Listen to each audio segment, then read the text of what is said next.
Good evening, everybody. Welcome to this evening's Cabinet meeting. I think we've arrived at 6:30, so we'll begin. Number of normal items of housekeeping before we get going. First of all, the fire evacuation procedures, which, looking around the room, everybody should know pretty well. But anyway, if there are no fire alarms scheduled, so if the fire alarm sounds, please evacuate the buildings immediately. Down the fire exits, which are located at the rear and side of this room, down the stairs, meet in War Memorial Park. Second thing to note is that the meeting is being webcast live, which means that everything you say will indeed be taken down and could possibly be used in evidence afterwards against you. Thirdly, or possibly in favour of you. Thirdly, that mobile phones, could we ask everybody to make sure their phones are switched off or turned to silent? And if they're turned to silent, please, those of us that have tables in front of us, please don't leave them on the table, because the vibration is equally annoying as the ringing can be. Right, that is the end of the domestic arrangements. Apologies for absence, we have none. Declarations of interest, I think we'll come to when we get to the specific papers, because they're largely declarations of internal interest rather than public interest, if you know what I mean. Urgent matters, we do have an urgent matter to consider, which is a paper which was circulated earlier, but after the circulation of the original agenda and papers on devolution across Hampshire and the Isle of Wight. And there are also some other late information arriving on that paper.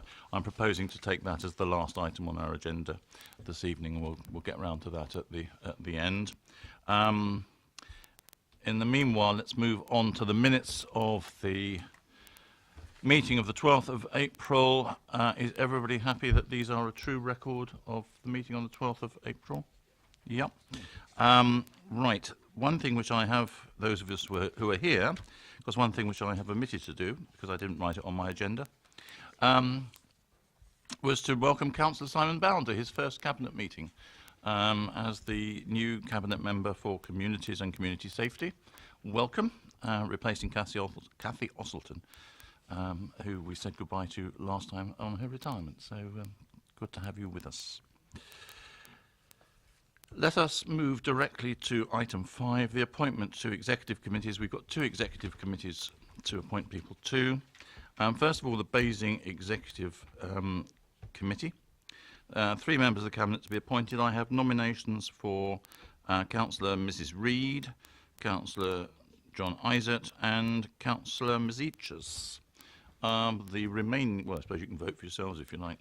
Are we happy with those nominations? Agreed? Good. And then for the Manydown Executive Committee, Councillor Isett, Councillor Tate and Councillor Bound. All agreed? Good. Then we move to item 6, the local plan adoption. Now, because of their interests as members of either the Basing View or the Manydown Executive Committee, certain members have to absent themselves at this point if they so wish. Yeah, when we're dealing with a local plan adoption. I think it's just the Manydown ones, I think. So that will be John, Robert and Simon. No, otherwise there won't be enough people left to vote it through. So, which would be rather foolish. So, having lost half your audience, Councillor Raffel, we do have a couple of members to speak, but can I ask you to introduce the paper first of all, and then actually the only person who wishes to speak on it is Councillor Harvey. So it will be Councillor Harvey after you. Well, Leader, I think the only thing I can say is I think we all love it when a plan comes together. It's been a long time coming. We're almost there, and I don't want to say too much until we get there, but we are nearly there. And I would like to thank all members, past and present, who have played their part in shaping the policies, that have formed this plan for their boldness in many areas, for their determination to see certain policies put into writing despite the fact that other authorities perhaps hadn't gone down that particular path. I'd like to pay tribute to the officers for all their hard work and patience throughout the process, as we as councillors started it and stopped it, and various other things that went along the way as well. And for the officers, ably led by Jill Fisher, taking it through inspection, where we were able to read as it were, and read as in understand the inspector to a sufficient degree that we were able to make modifications through the process that meant by the end of the examination the plan was found to be sound. And above all, I'd like to thank the members of the public for constantly having to engage with us over this and for putting up with the delays. And we fully understand for some the uncertainty has been very troubling. But to get the plan right, it has meant that there have been delays, and it is now right. So I commend it to the Cabinet, and I look forward to hearing, I'm sure, what Councillor Harvey's got to say. Well, I don't think we should keep you waiting. Councillor Harvey.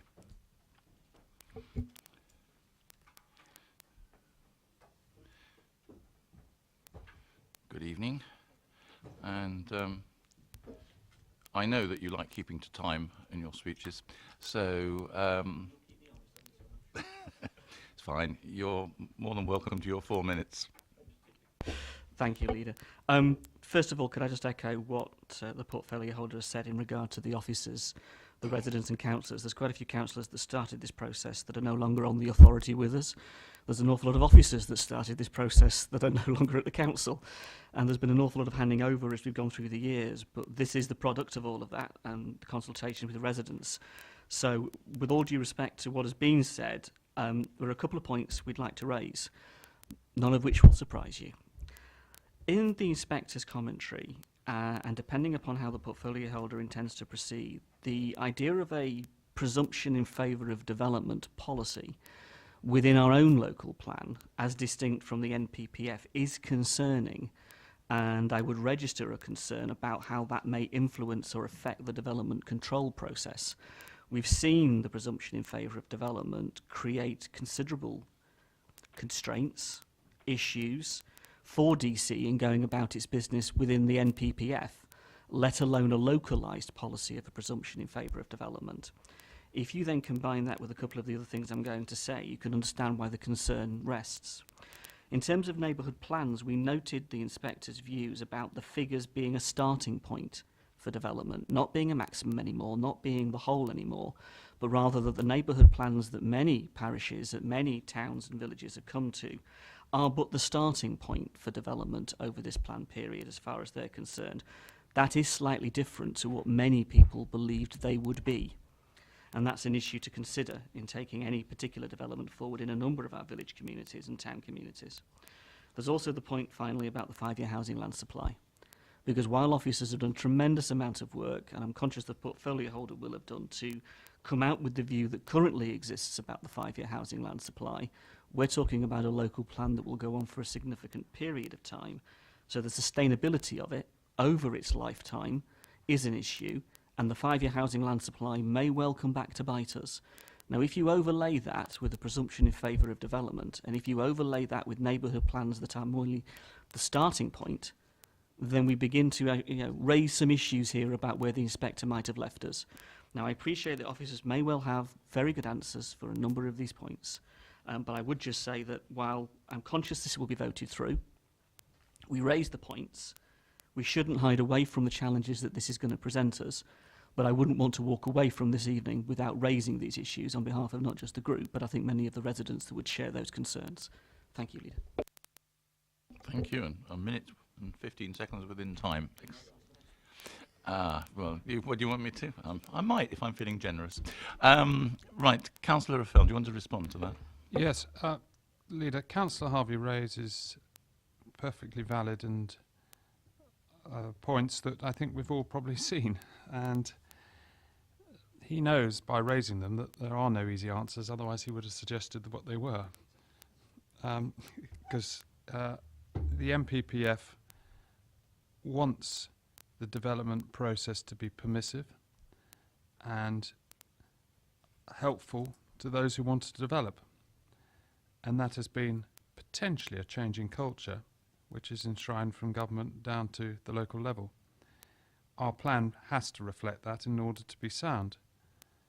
But he raises the genuine concern that there is a tension between the apparent constraints to development that we are trying to enshrine in the plan and the overall permissive nature of development as enshrined in the MPPF. An example of that same issue are the figures that neighbourhood plans have had to look at, and that they have been interpreted maybe as a starting point, but certainly not a maximum within that context. It will take time to interpret how that works. I think ultimately his third point is the one that perhaps determines the other two, and that is the housing land supply. Because to a greater or lesser extent, if there is a 5-year housing land supply, then that can be used to justify not encroaching on greenfield sites that weren't currently in the plan. He is quite right to point out that none of us can predict the future, and what is currently regarded as a 5-year housing land supply may change, because we can't force developers to develop at the rate that we think that they will develop. We can only predict as best we can from where we are at the current moment. So, as he hasn't said, but perhaps is hinting, it's good news, but it's good news tempered with a warning that we still have to keep working hard to make sure that housing is developed at the appropriate rate across the borough that fulfills the borough's needs. And it's not going to be easy, but we just keep at it. So I thank him for his comments, because I think they're valid points that we will all have in mind. Thank you. Anybody else wish to add anything? Hey, Ms. Eaches. Thank you, Leader. Just like to say I will support this recommendation this evening. Whether we like it or not, we are a growing borough. We do have young families needing new homes, and we're lucky enough to have fantastic local businesses growing all the time too. I said this last year, and I say it again, what I feel is really important is making sure that we fight at each and every stage of the planning process to ensure that the correct infrastructure is put in place. By infrastructure, I don't just mean roads, obviously they're important, but school places, new hospital and green open space, which is vitally important for the new houses, but also the old houses. And I want to ensure that our policies that go along with the plan deal with the open space and are clear on what they mean. I'll be working with local associations to ensure my residents and the residents of this borough can see the benefit from the houses that are being built, because they will be built. And just in relation to my ward in Kempshot, I think it's important that any new housing preserves the quality of life for those residents. But I think it's also important that I do mention Old Down. I think we all know that Old Down's a very important part of the local green infrastructure, not just in Kempshot, but for the whole of the borough. And based on all the evidence I've seen today, I think we need to continue to work to protect that. Councillor Mrs. Reid. Thank you, Leader. I'm probably going to echo a lot of what Councillor Eaches has already said, so forgive me. But I would pick up the portfolio holder's comments on the good work done by officers getting the local plan to this stage. I think they've done sterling work, and particularly Jill Fisher, I think, deserves another mention. Obviously, welcome having a sound local plan, but I agree entirely with Councillor Eaches that we need to make sure that the quality of life of the existing communities, and if you look particularly on our side of town in the southwest, where there's a huge amount of development likely to come forward, their quality of life needs to be protected and not adversely impacted by this development. In fact, they need to see benefits from it. So obviously we will be looking for that as we go forward, and we need to see very sound investment in infrastructure. And as Councillor Eaches says, that's not just hard infrastructure such as roads, it's soft infrastructure also. And the protection of beloved green spaces such as Old Down is obviously hugely important to my residents. And also the 20-metre green buffer, which was agreed by members after a very tortuous process going through committee after committee. to be placed in policy, that's something that we need to see coming forward with the new developments, so such as Hounsdon Fields and so on. We want to see a 20-metre green buffer, and that's a green buffer, that's not a buffer that includes 10 metres for hard cycle path, for example. So putting those caveats in, obviously for the protection of local residents and for the provision of infrastructure, I obviously welcome having a sound local plan. Thank you, Leader. Thank you very much. I'm not going to repeat everything that other people have said. I think one thing I should say, though, is congratulations to Councillor Raffel for having got it this far. I know most of the work was done by officers, but he has actually contributed a lot to steer it through council and committee, and that's not been easy, so well done on that. It is a changing picture all the time, development. We're given to understand that a new housing bill is likely to be in the Queen's speech coming up. Whether or not it is, of course, you never know at this stage, but we'll soon find out. And there are some issues which are as yet unresolved, I think, by government policy. One of which is that the problem which all councils suffer from, the number of planning permissions which are given for land which then just sits there unbuilt out. And quite how one can resolve that issue of persuading developers to develop what they say they're going to develop is one which I think government does need to tackle in the future to make sure that we do get the maximum use out of the available development land and not force ourselves into having to develop other bits which we wouldn't want to bring forward necessarily at that speed. That said, it's great to have got to this stage and to have a plan which has been through all those processes and tremendous amount of thought and attention, and particularly attention to detail, gone into it. And I'm very happy if Councillor Raffel is willing to move the recommendation. I'm very happy to move the recommendation, Leader. All agreed? Good. Thank you very much. In which case, can we invite the missing councillors?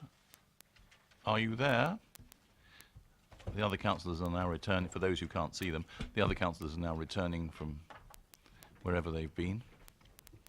And we'll move on to the next item, which is again Councillor Raffel, and is the adoption of the Oakley and Dean Neighbourhood Plan. Councillor Raffel. Leader, I'd like to move the adoption of the Oakley and Dean Neighbourhood Plan. I want to begin by commending the Neighbourhood Planning Group in Oakley and Dean for all their hard work. This plan is detailed and well written, and I anticipate will provide a model example for the other neighbourhoods that are considering their neighbourhood plans, a number of which are coming along in the next year or so. So I want to commend them, and I hope that in due course it will provide great assistance for all those considering development when hopefully it will be adopted by full council soon. And I recommend it to you. Thank you very much. Any comments before we move? I just have one, which is to echo the congratulations of Councillor Raffel to the team who've got it this far. I can't commend highly enough the principle of doing neighbourhood plans to neighbourhoods. I mean, not only is it a very good intellectual exercise to go through to work out what it is that you want to see in your area, but there is a financial benefit to it as well, in terms of allocation of SIL, which is worth having. And just as a in passing to comment that actually this particular neighbourhood plan has been all the way up to the higher areas of government and has been noted as going through, and a good process has been carried out. I actually discussed it with the Minister for Housing at one point, and he was very pleased to see it was passing through the referendum and there was such a positive result to it. So well done Oakley and Dean. Are we all happy? Good. Then we will move to the urgent matter, which is the thorny question of devolution. We have circulated a paper which gave a lot of information on the various concerns that revolve around devolution. What I want to do is just to, I'm afraid, you'll have to sit and listen for a little while, run through the chronology of how we've got to where we are at this stage, because I think it's quite informative when you look at what is the current problems, questions that we have to wrestle with. Devolution has been an emerging theme of government policy over several decades now, I think, and actually several administrations of different colours. It really began with the creation of national assemblies in England and Wales, in Scotland and Wales, followed not long after by the concept of city mayors, which were created in a few towns around the place, and to go with them city deals. We then had the Localism Act, but I guess that the real thing which brought it into focus was the Scottish independence referendum last year, when people started to see that there was a real question about how far should localism go. And the government's reaction to that was perhaps the greatest catalyst to encourage an emerging trend that counties should not be left out alongside cities and alongside countries in terms of devolution of powers and finance. And then in parallel, but contributing to this whole process, there were a number of reports that contributed to it. There was the Heseltine report, which finished up actually saying that he wanted to see unitaries everywhere. There were significant cutbacks in government spending as a result of the recession in the 2008-2010. Radical change was shelved by the government at the time because it was seen to be too disruptive and expensive in the face of a recession. But instead the focus was put on shared services and city deals. But we're now starting to come out the other side of that those particular issues, and it's back on the table again as part of government policy and as part of, I think, a clear wish you see being driven forward by various devolution deals in various places, whether they were the city deals for Portsmouth and Southampton, the deals that have been carried out in Manchester, Sheffield and other areas around the country. In March last year, Hampshire published a model framework for discussion on what could be done for Hampshire, which was based upon the idea of continuing to do what we already do well, but to have devolved to the county things which could better be done locally.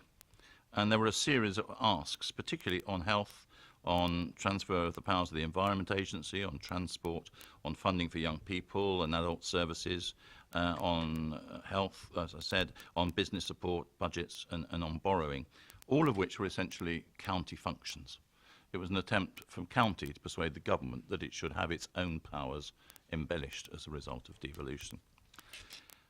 We, as part of the EM3, the Enterprise M3 LEP group of councils in Hampshire, largely the northern ones, excluding those along the south coast, responded to this framework by supporting the principle of release of government functions to improve services, but making the point that the traditional distribution of responsibilities between levels of government and silos of public service were no longer relevant in the way that we now live or the technologies that we employ, that the whole process was in need of reappraisal, but that it had to result in tangible improvements to public service delivery and make a positive difference to the communities that we serve. And so what we wanted to see happen was to ensure that services are delivered in the most effective and cost-efficient way by whatever organisation was closest to the people that use them, and to make sure that that organisation was in fact close. To eliminate, or to do that through joined-up services, through very much localised service provision, or the reduction of duplication that there was, or waste. And to focus on what outcomes we wanted to see for our residents, and not on process or on how this would affect organisations as such. That was taken on board, and so a letter was sent to the Secretary of State, Greg Clark, on 24th of June last year, which proposed a Hampshire and Isle of Wight combined authority in outline. It proposed building on existing powers and responsibilities and current boundaries of local authorities, and Hampshire committed itself to what was termed double devolution, with district councils where they wished and where appropriate taking over responsibilities or functions from the county council. That was enshrined in an interim statement of intent in July of last year, which actually manifested itself in further promises of accelerated housing delivery, of boosting economic activity, of transforming public services, and of devolving functions from counties to districts in keeping with the principles of subsidiarity and local customer focus. To enable us to deal with that, in this Cabinet on the 28th of July last year, we established a number of red lines which will be the basis for our negotiations going forward. And those were no loss of control over existing service functions, no loss of control over borough assets or derived revenue, the income streams that we receive, for instance, new homes bonus, were not to be prejudiced, that there should be that the benefits of local economic growth should be retained in the borough, and that the delegation of functions to Basingstoke and Deane should take place where this improved service delivery. And then a final point was that the equal status should be given to all councils under any governance arrangements for a combined authority.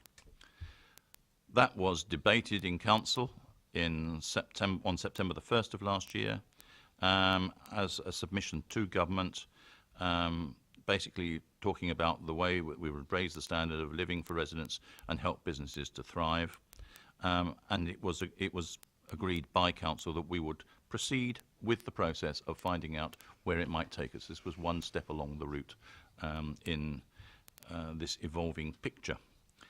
In particular, the accent in that submission was to provide skills to young people, build high-quality homes, get funding for infrastructure, but to make sure we managed our affairs locally, and that agreed new powers should be exercised through existing bodies as far as possible, with area-wide arrangements only being used where this will promote strategic working or reduce bureaucracy and cost. And that was signed up to by all, in fact, it was 18 people in the end. It was all boroughs or districts, plus all the unitaries and the 2 LEPs in Hampshire. So a very wide range of people who were signing up to that. And there were specific asks about an infrastructure guarantee, about housing delivery support, about devolving skills funding, about devolving business support funding, establishing a passenger transport executive, integrating health and social care, establishing Greenbelt in Hampshire, which strangely hardly exists, and social care, establishing Greenbelt, and agreeing 100% retention of business rates, and bringing support through decision-making, by bringing decision-making closer to communities through double devolution. In November, several of us met with Greg Clark, the Secretary of State, to get his response to this submission, and he was generally supportive. He stressed that further work was needed on stress testing the retention of business rates, that we needed to reflect further to see if housing delivery could be increased further. They always ask for more if you give them a chance. That we should be more creative over house building funding. He did question the geography, and because he said he'd always thought that the north and south of Hampshire as rather 2 separate areas. And he identified some non-starters for us, for instance, the exemption of reduction of the 1% levy, reduction in social rents, and there were some other aspects. Thank you very much. There were some other aspects that he said were very unlikely to go through, for instance, any changes to the travel scheme for the over 60s or whatever the age you have to be to qualify. I can't remember now, but I've got the bus pass. The bus pass scheme, I suppose we'd call it. But what he did say was it was not for him to push a particular model or solution to the governance aspect of it. That was for Hampshire to put forward themselves, to propose their own unique solution for their particular situation. However, that was in November. By the time we get to the end of January, there was a meeting with James Wharton, who's the Parliamentary Under Secretary of State, Minister for Local Growth in the Northern Powerhouse, who brought us the message that actually a metro mayor, as he called it, in other words, a directly elected mayor, was the government's preferred model and had featured in all devolution deals except Cornwall, which, being Cornwall, is different to everybody else, because the model gave direct democratic accountability and it connected with local people. Metro mayors would only take powers from ministers and civil servants and would take no powers away from local authorities unless that was offered locally and agreed. And it was for the Hampshire and the Isle of Wight to articulate why local people would not choose a mayor. He felt that the argument about new tiers of government was a distraction and was in fact an argument in favour of unitarisation.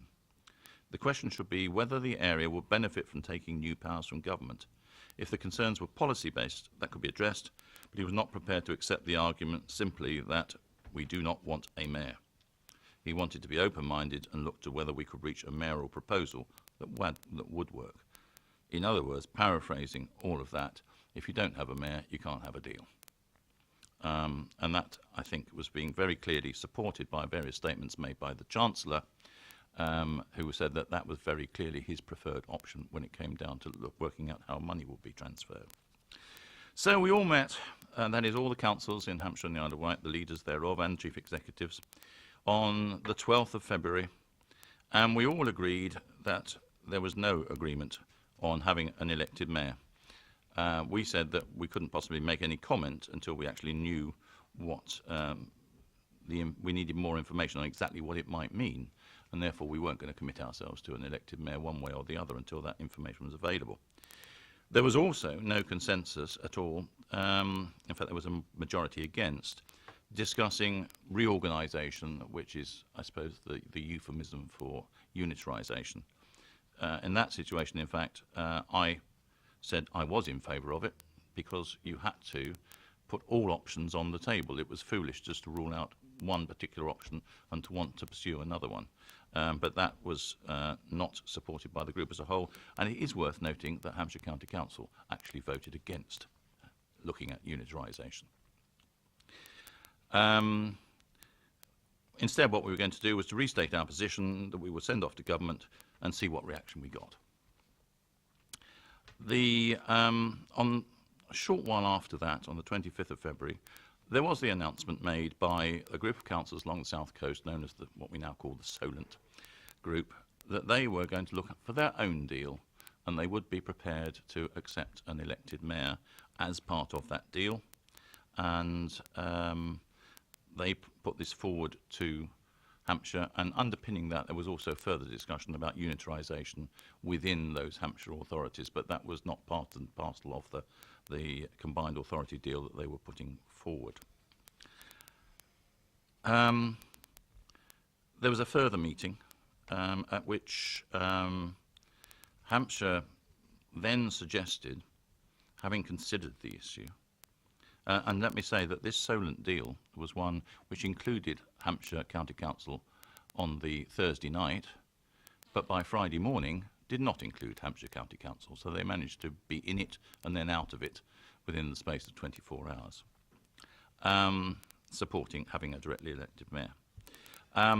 Instead, what Hampshire did was they said that they would, however, be prepared to join a Solent deal with a directly elected mayor, provided all other districts could have the opportunity to join as well. And they sent round a letter which they were asking us all to sign to say that we would sign up for that. We made it clear, and I circulated this and discussed the matter with all group leaders beforehand, that we would not be signing any letter like that because the financial deal that was involved in this proposal was still very unclear, that there had been no progress, or lamentable progress was I think the word that I used, on double devolution, that we believe that an elected mayor for the whole of Hampshire and the Isle of Wight would inevitably give a bias towards the south and would be disadvantageous to those authorities in the north of the county. That in any case it was very clear that there was not one unified functional economic area, there were two functional economic areas, the north of the county and the Solent area, and it did not make sense to unify the two. And that we had not had the opportunity in any case to look at the deal as a whole. We never had the opportunity to discuss this kind of a deal with our councils, and therefore we wouldn't be signing up to it. but we would consider all options, which included unitarisation and also included the creation of a North Hampshire combined authority to ensure that the north of Hampshire didn't get left behind at the south if that was going to proceed. Following on from that, there was a meeting on the 24th of March this year with the North Hampshire leaders, an agreement to pursue the possibility of a deal with government for a combined authority, but a very simplified deal aimed to test whether the government was willing to consider the concept of a north and south combined authority for Hampshire. It was to include a directly elected mayor because, as this was only an outline proposal, it nevertheless seemed necessary to put that in because government were insisting on that being a precondition of opening up any talks. So unless you could actually put that in, you weren't going to get anybody to talk about anything at all anyway. But with a very clear statement was to be made that this was a without prejudice discussion prior to consultation with members or with residents, and no commitment could be given. In those discussions, we involved Hampshire County Council fully. On the 15th of April, we all met, along with Hampshire County Council, to agree the draft proposals with the objectives of improving economic growth, of delivering services more effectively and as close to local communities as possible, and that we would act, a combined authority would act as a vehicle for exercise of devolved powers from government. And that would be through a variety of things like government support for growth hubs, joint working with the UKTI, devolution of the 19+ adult education budget from government, devolution of the apprentice grants for employers from government, introduction of a government-supported digital skills programme, release of government land for house building, establishment of green infrastructure and green belt, a £30 million per annum funding pot for infrastructure for the area, control over the local transport budget, particularly over franchising of bus services locally, and district councils to take responsibility for devolved services from the county council, and government commitment to future devolution on issues like health. It was on that basis that a draft prospectus and agreement was put together, ready to be sent off to the Secretary of State and to the Chancellor of the Exchequer. And at the last moment, Hampshire decided that even though it had been party to all these discussions up to that point, it wasn't prepared to support it, even though the rest of us were. The decision was taken, and they said that was because they were concerned that it would split Hampshire. Well, what they mean is it would split the area that Hampshire County Council covers, because it is worth remembering that 1/3 of the population of Hampshire is already outside the Hampshire County Council area in the Portsmouth, Southampton and Isle of Wight unitary areas. The decision was made by the district leaders that we would nevertheless send this off because we needed to get some idea of whether we're just all wasting our time with this and might as well pack up and forget about it. The point, however, being that whilst the Solent Authority proposed deal could proceed because the other unitaries could decide to proceed with it and then ask the other districts to join them in the Solent area, and the County Council could have no influence over that, a fact which the county, I think, is beginning to want to mount a legal challenge over at a certain point in time, but we'll see whether they do or not. But it is very clear in the legislation that if the County Council don't want to play in this particular game, we cannot proceed to a combined authority just as a group of districts. Then we had elections, and the elections rather got in the way of actually having and then electing council committees and things like that, and we've all been going through having our AGMs. So we've not really had the chance to discuss what would be the next route forward. But lo and behold, on a very inauspicious date, Friday the 13th of this month, Hampshire announced that it was proposing to consult residents on having, instead of a combined authority or even involvement with combined authorities, instead having a county-wide unitary, despite the fact that they had been up until now steadfastly against unitary government. But the points put forward by Councillor Perry in his press release were that this was a defence against smaller unitarisation, which would do little to enhance the economy. It would split county services. It would disrupt very high quality county services and would have the effect of delivering lower council tax, more efficient services and clearer democratic accountability. And that is where we have got to today.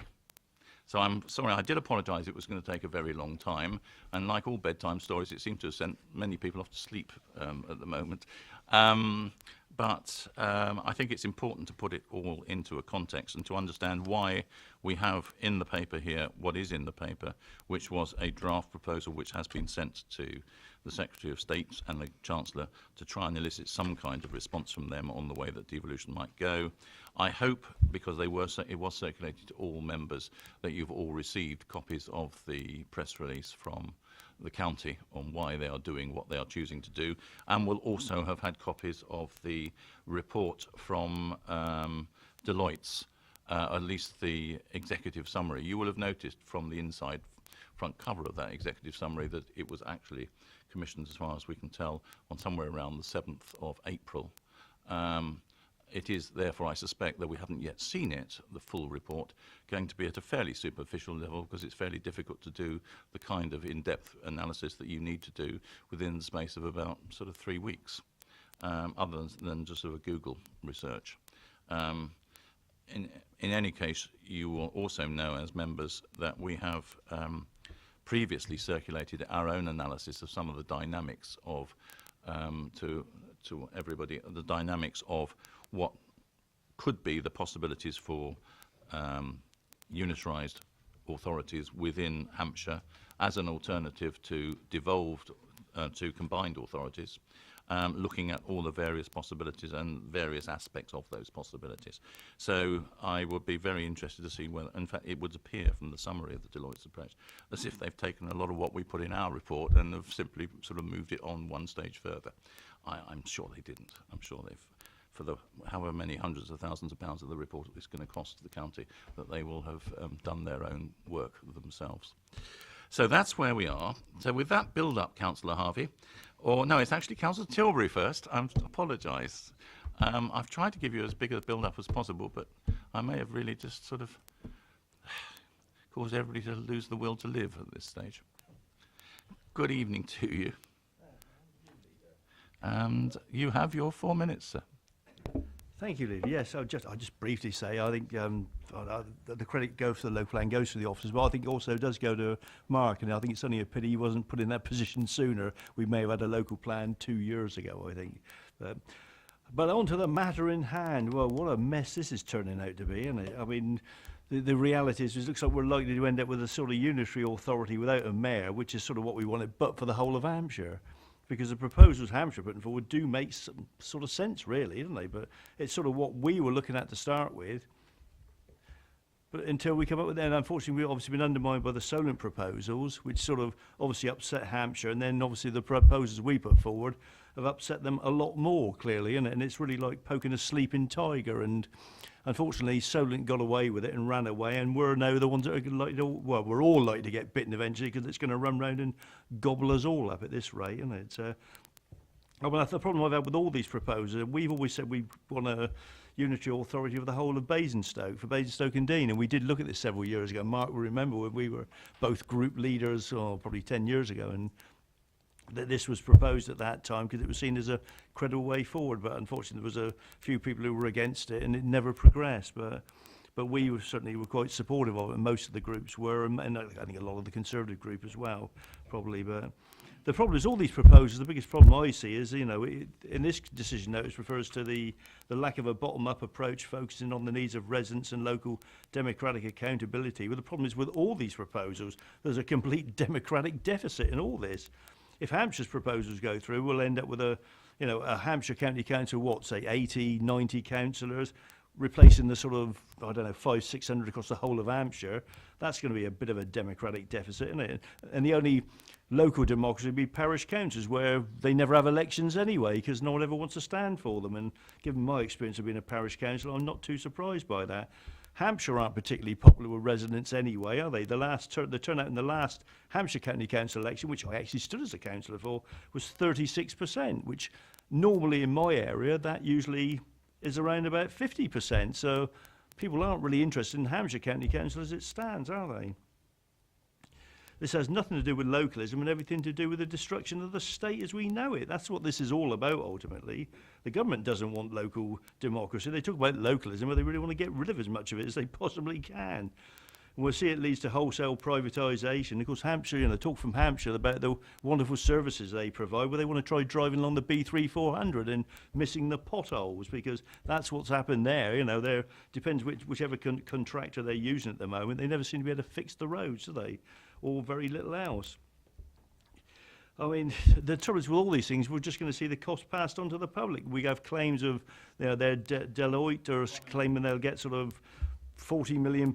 Well, they can claim what they like with these sort of consultants' reports because they get paid either way, don't they? So, and then that's what consultants do, isn't it? They look at what you're trying to produce and produce a report that comes along. I've yet to see a consultant report that says what the council or anybody is proposing to do is a bad idea. I've yet to see that, no matter what the proposals are. And the problem is, as I think I raised this when we've talked about this before, where are our MPs in all of this process? I mean, what it needed was at the point when Hampshire's proposals, and that we all agreed on across Hampshire, that, you know, that we would have a county-wide sort of devolution deal, but without an elected mayor, because no one wants an elected mayor, do they? You know, when I think I mentioned before, what happened in my mother's hometown in Hartlepool. The residents were so fed up with it, they elected the football mascot, and they ended up with a monkey as the mayor. You know, I mean, he wasn't actually really a monkey, just dressed up as a monkey, but but I think the point was well made by the sensible people of Hartlepool. But I mean, this is the problem. That is time. I just yeah, I was going to say, I can't get beyond this monkey that's dressed up as a us? monkey. I mean, yeah, I think that's, you know, why don't they help us to say to the government, we don't want directly elected mayors. What was wrong with the original proposal? We're all going to end up fighting each other and tearing each other apart, which is the last thing anyone needs. Thank you, Lee. Thank you, Councillor Tilbury, and thank you for giving us that image. Councillor Harvey, I'll follow that.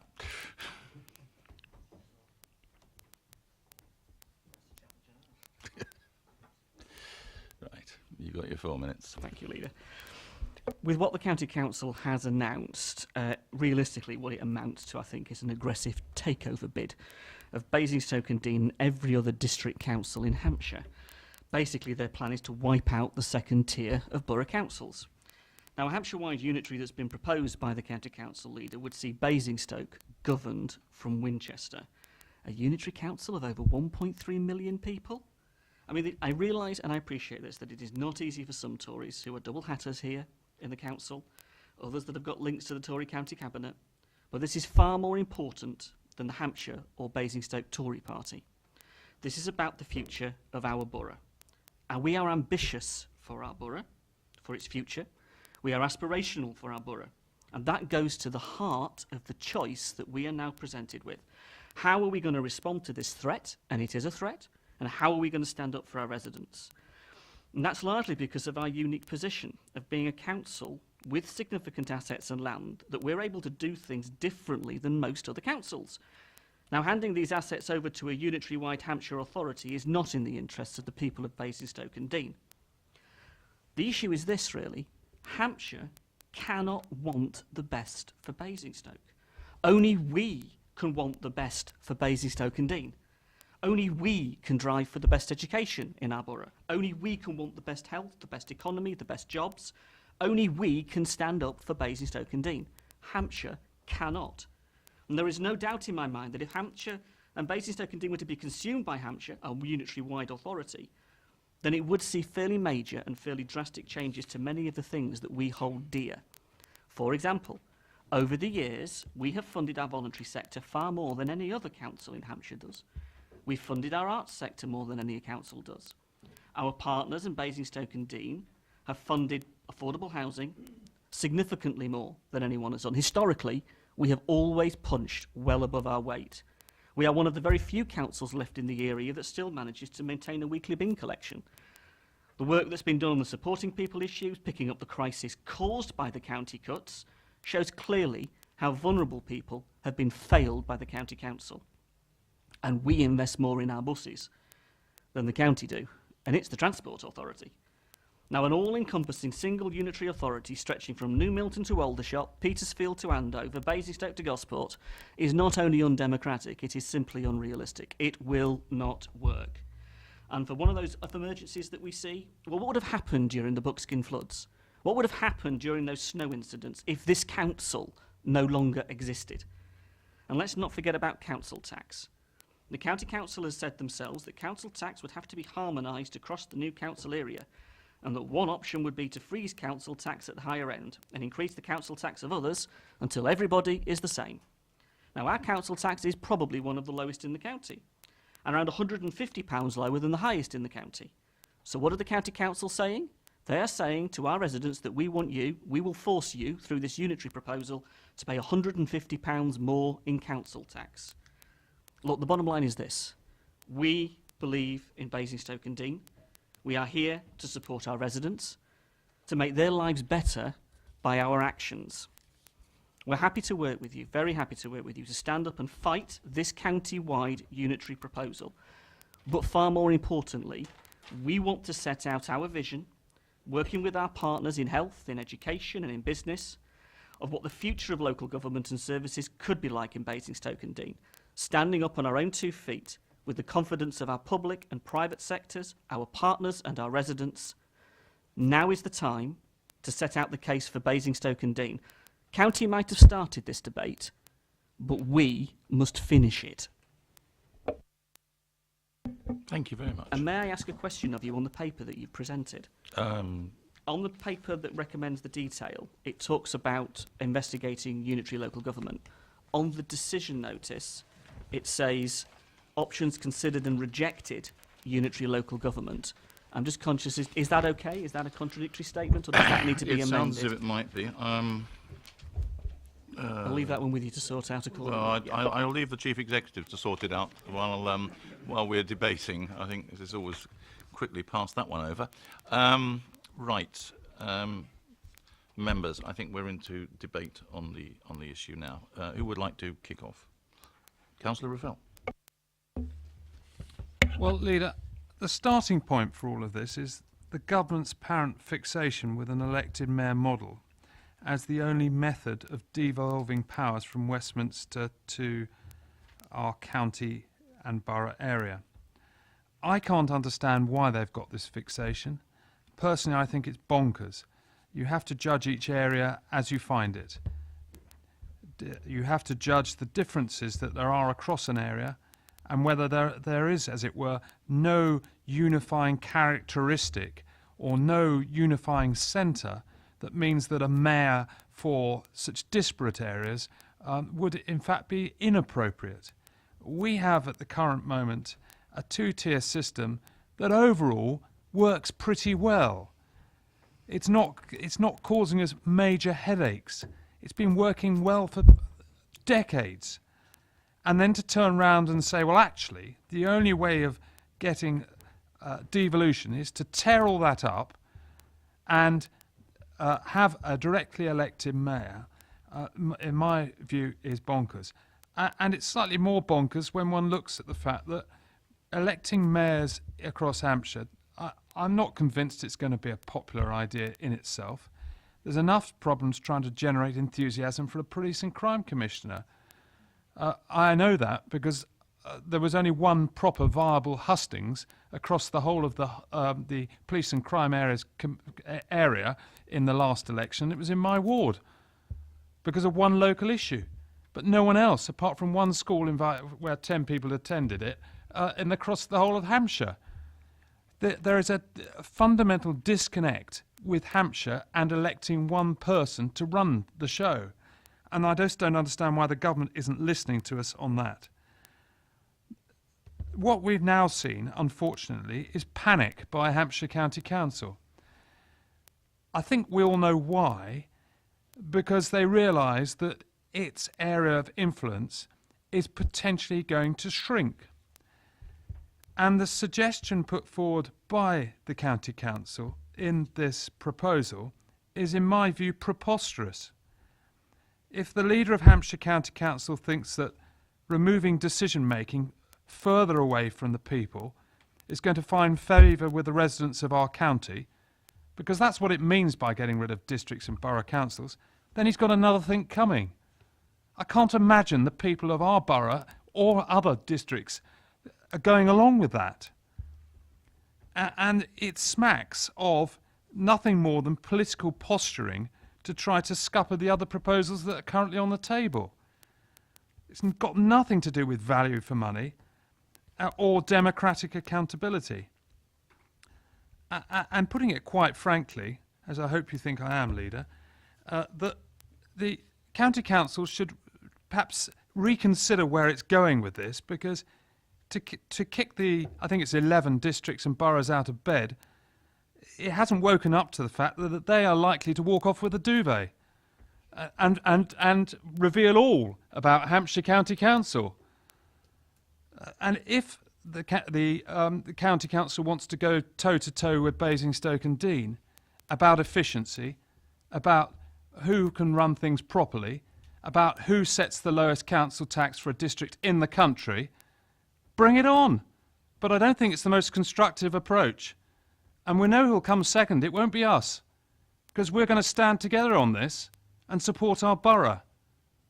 So they should be under no illusions that this is not the solution that we wanted. They've gone down the wrong path. They should stop panicking. They should come back and discuss with us a proposal where, if they want to be carry on working with the boroughs and the districts, great. Because the choice for them is potentially bringing an end to their own authority. And I support what you're trying to do in this paper. Thank you, Councillor Feld. Who's next? Councillor Mrs. Reid. Thank you, Leader. If I may just begin just by picking up what I think was a slightly personal reference in Councillor Harvey's few minutes. I'd just like to reassure him, for the avoidance of all doubt, that I have absolutely no problem disagreeing with Hampshire County Council, with Hampshire County Council Cabinet, or indeed with the leader of Hampshire County Council. And I'm sure anyone who knows me knows that to be absolutely true. There's no problem with that whatsoever.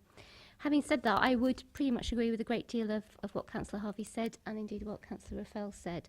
The idea of a pan-Hampshire unitary based on Hampshire County Council fills me with absolute dread. And I feel that we're absolutely right, as in the draft decision notice, to explore all possibilities, to empower ourselves to go out there and find out what the options are. And we must start from the premise that this should be about what's best for our residents.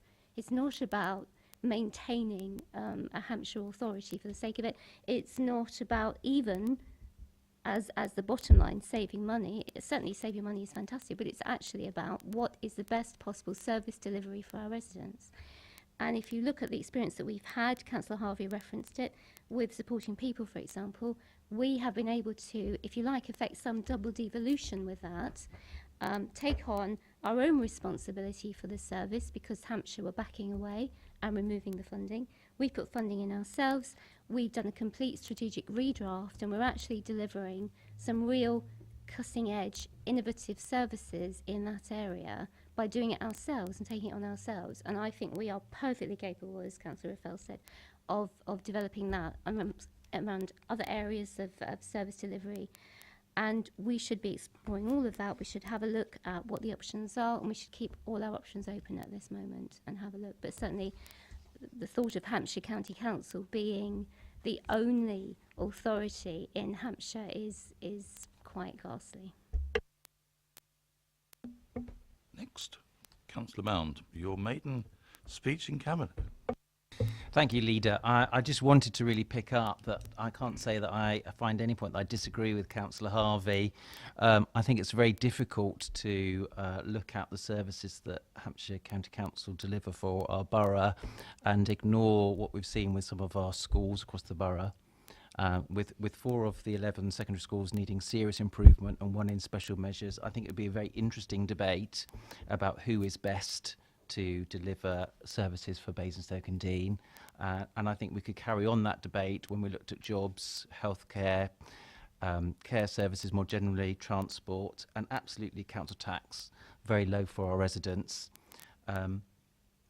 So I have to agree with Councillor Harvey. We've got an outstanding record in Basingstoke-and-Deane of delivering strong services for our residents whilst keeping a very, very low council tax.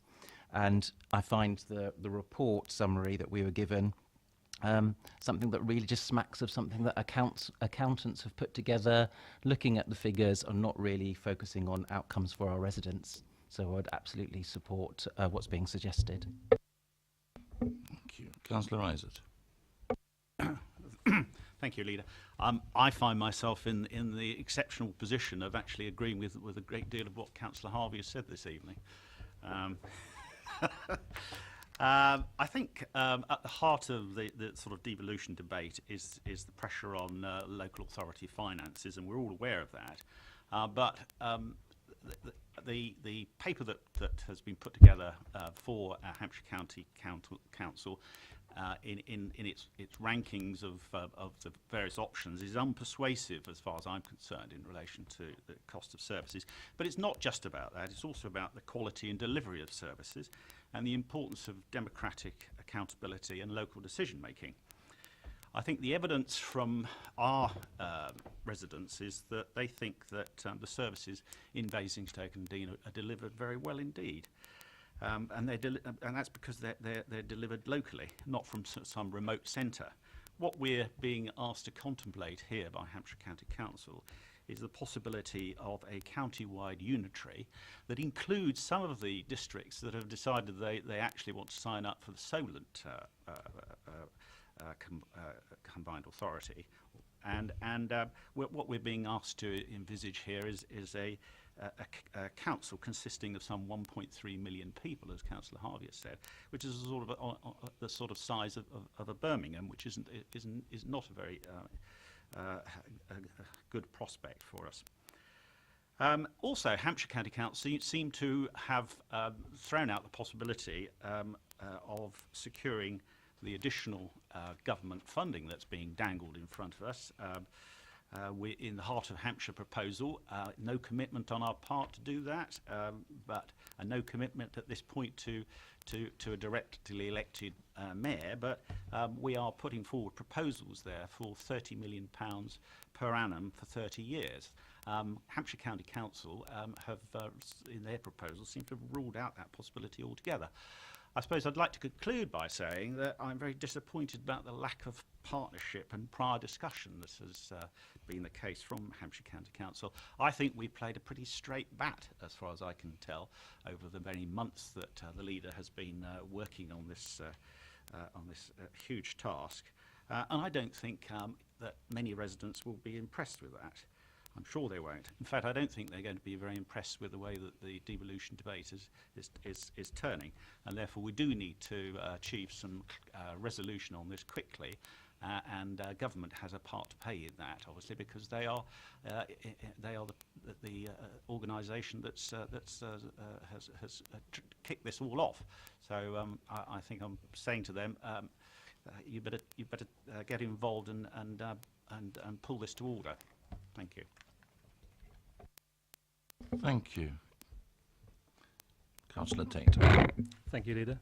I think the first thing to note in the room is that there is a great opportunity to develop a very positive discussion about the future, because everybody from both sides of the political sphere is talking about the same thing, which is what we want for our residents, which is better services and more efficient use of the revenue that's available to us. So that's a real positive statement, and I find it difficult to disagree with really anything that's been said so far. Perhaps the way of finding some degree of difference is I do not agree with Councillor Tilbury that ideas make some sense. They don't make any sense.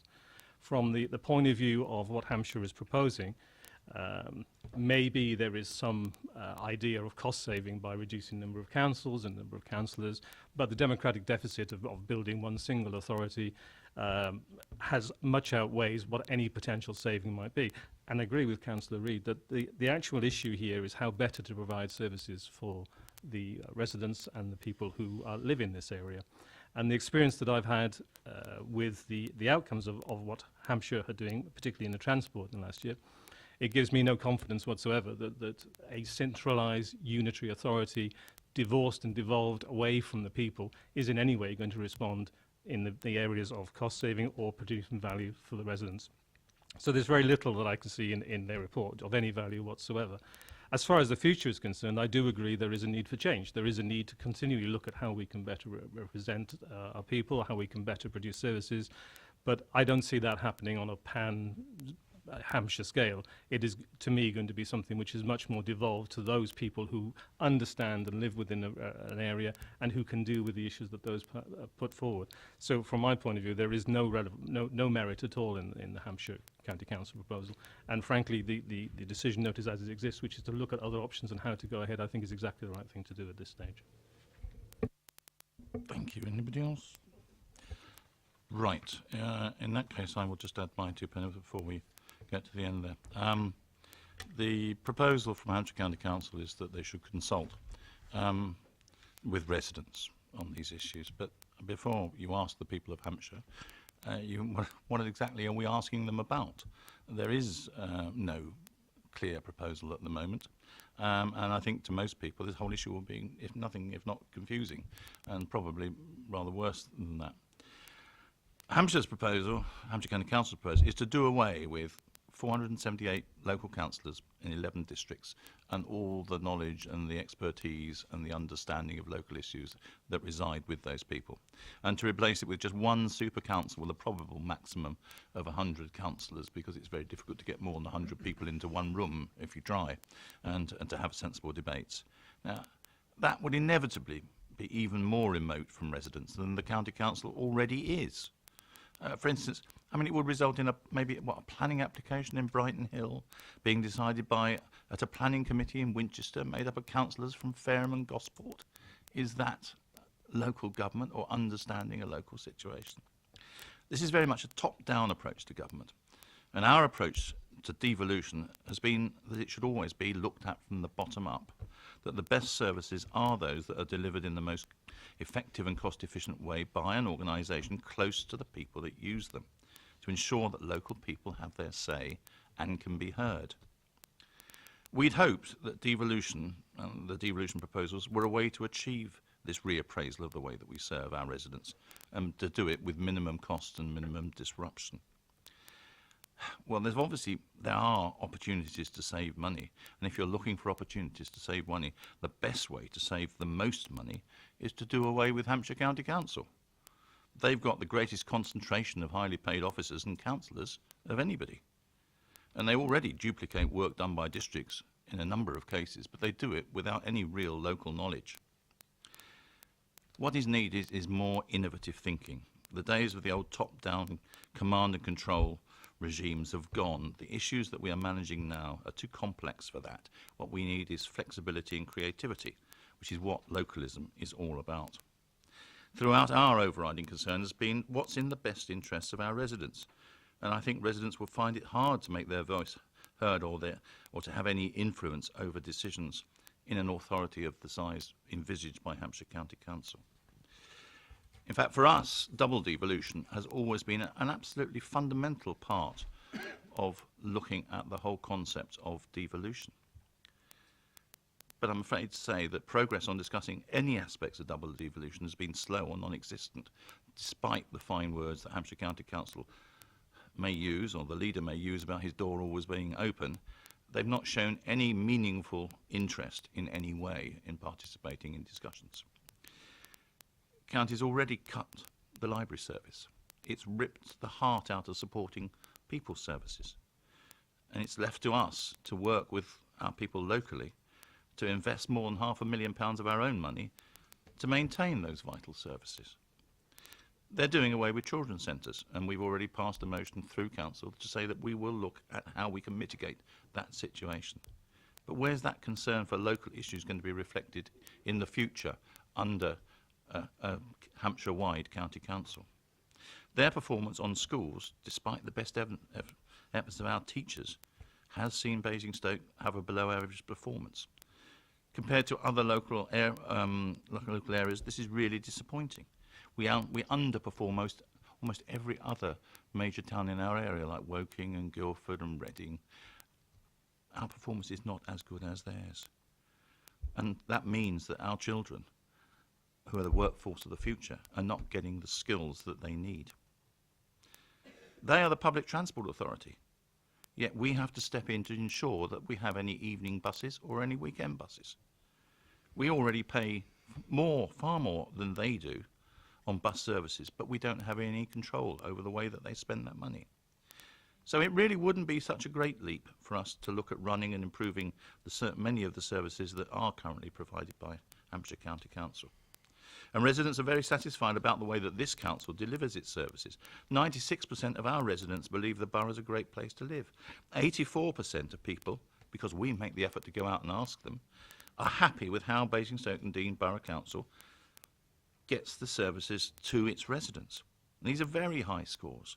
And there is a result, I think, of listening to borough residents and delivering well what they say is important to them. Any change that abolishes the county council saves money. That's clearly true.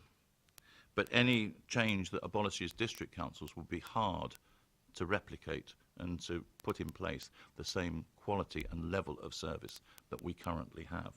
That potentially could be an enormous loss to our residents.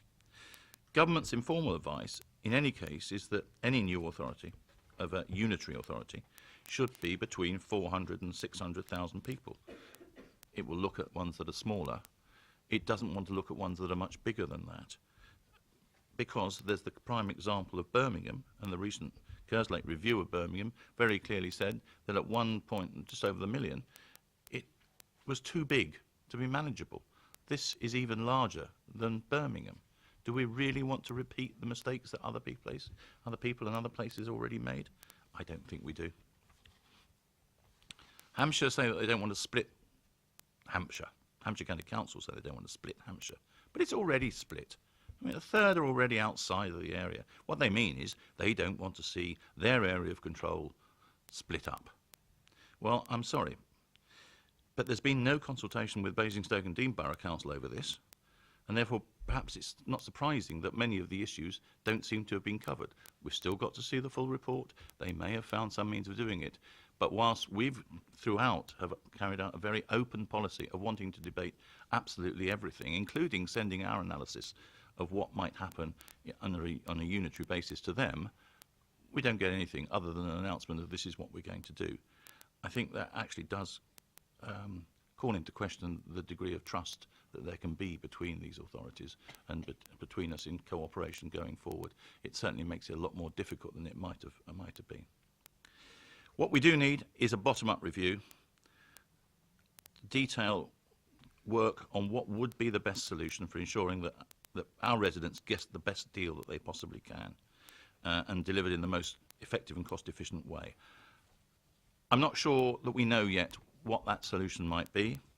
The Heart of Hampshire deal is still in play. We are awaiting a response from government, and we shouldn't forget that that aspect of it. But I think, unfortunately, the case is now that the unitary genie is out of the bottle, and you can't put it back. We have to move on to look at what the potential solution might be for us as an individual council, but an individual council with enormous strengths, or as us in collaboration with other councils around us. Who knows what the right answer might be? We have to make sure that we look at the facts and we get a dispassionate view of what the possibilities might be. It's for that reason that we have modified the published decision notice. And for the purposes of the record, I'll have to read this out, I'm afraid. Have a quick slurp before doing that. So that the decision now is that we recommend that Cabinet recommends to full council to note the achievement of a single pan Hampshire and Isle of Wight combined authority as originally envisaged is considered to be potentially no longer deliverable. To note that the progress made by the constituent councils on the proposed Solent combined authority and the likely agreement of a devolution deal with government for those authorities in the south of Hampshire. To note the revised draft devolution proposal for the Heart of Hampshire, including Basingstoke and Dean, which was submitted to government on the 4th of May for the purposes of gauging government's degree of interest. that it resolves that the Leader and Chief Executive continue to work alongside colleagues in Hampshire and the Isle of Wight to develop, if possible, a model for devolution that meets local needs. The Cabinet further notes that Hampshire County Council tabled on Friday the 13th of May 2016 indicative proposals for the potential creation of a single unitary authority across Hampshire, supported by an executive summary of a report by Deloitte LLP entitled Hampshire County Council Initial Analysis of Options for Local Government in Hampshire and the Isle of Wight, which would result in the abolition of the County Council, Basingstoke and Deane Borough Council and 10 other district and borough councils in Hampshire.